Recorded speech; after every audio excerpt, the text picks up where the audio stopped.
ఫ్రేమ్స్‌లో తేనె పట్టు ఉంటుంది గదండీ! ఆ పట్టు మీరేమైనా పెడతారా? లేకపోతే దానంతట అదేమైనా ఫార్మ్ చేసుకుంటుందా? అది తేనె పట్టులో అదే బీహైవ్స్ ఫ్రేమ్స్ అని చెప్పాము కదా! ఆ ఫ్రేమ్‌కి వుడెన్ ఫ్రేమ్ మాత్రమే ఉంటుంది యాక్చువల్‌గా. దానికి మనము వ్యాక్స్ ఒకటేసి ఒకటి బేస్ షీట్ ఒకటి ఇచ్చేస్తామనమాట.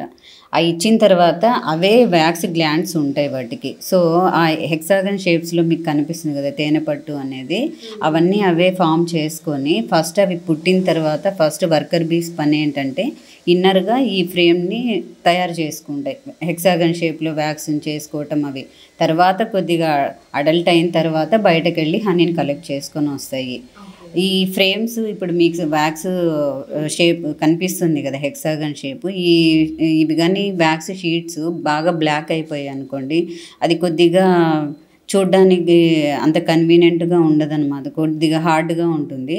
సో, రాణి ఈగ వాటిల్లో ఎగ్స్ పెట్టడానికి ఇష్టపడదు. ఇది బిజినెస్‌లో మెయిన్ థింగ్ అనమాట. మనం ఆ వ్యాక్స్ షీట్స్ వేరేవి మార్చుకోవటము. రాణి ఈగ ఎంత కన్వీనియంట్‌గా ఎగ్స్ పెట్టగలిగితే మన బిజినెస్ అంత బావుంటుంది. ఇప్పుడు మీరు బాక్స్‌లో పెట్టే ఫ్రేమ్స్‌ని దాన్ని మళ్ళీ మళ్ళీ వాడొచ్చా? రీయూజ్ చేయొచ్చా? లేకపోతే ఒక ఫ్రేమ్‌ని ఎంత కాలం వరకి వాడొచ్చు? మనకి ఆ బాక్స్ అనేది కంటిన్యూ రీయూజ్ చేసుకోవచ్చండి. కాకపోతే దాంట్లో ఉన్న ఫ్రేమ్స్ ఉంటాయి కదండీ! ఆ ఫ్రేమ్స్‌లో మనము హెక్సాగాన్ షేప్‌లో ఫ్రేమ్స్ ఉంటాయి కదా! వ్యాక్స్‌తో ఉండేది. అది మాత్రము మనము చేంజ్ చేసుకుంటా ఉండాల. అదేంటంటే మనకి బ్లాక్ అవ్వకుండా చూసుకోవాలి అది. బ్లాక్ అయితే ఏంటంటే రాణిగ అనేది ఎగ్స్ పెట్టదు. అంటే అట్లా బ్లాక్ అయిపోవడం వల్ల అది హార్డ్ అయిపోతూ ఉంటది.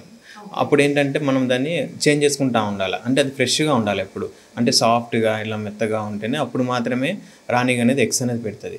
మనం అది మాత్రమే చేంజ్ చేసుకుంటూ ఉండాలి. ఆ ఫ్రేము, బాక్స్ అనేది మనం ఎప్పటికీ యూజ్ చేసుకోవచ్చు. అంటే 3, 4, 5 ఇయర్స్ వరకు కూడా యూజ్ చేసుకోవచ్చు అది మనం. ఆ వ్యాక్స్ షీట్స్ బ్లాక్ అయిపోయినయి ఏం చేస్తామంటే వాటిని మనం పడేయమండి. పడేయకుండా వాటిని ఏం చేస్తామంటే అంతా కలెక్ట్ చేసి, అది కలెక్ట్ చేసి దాన్ని మళ్ళీ మనం హీట్ చేసి మళ్ళీ రీయూజ్ చేయొచ్చు దాన్ని కూడా వ్యాక్స్‌ని. అదే మైనం.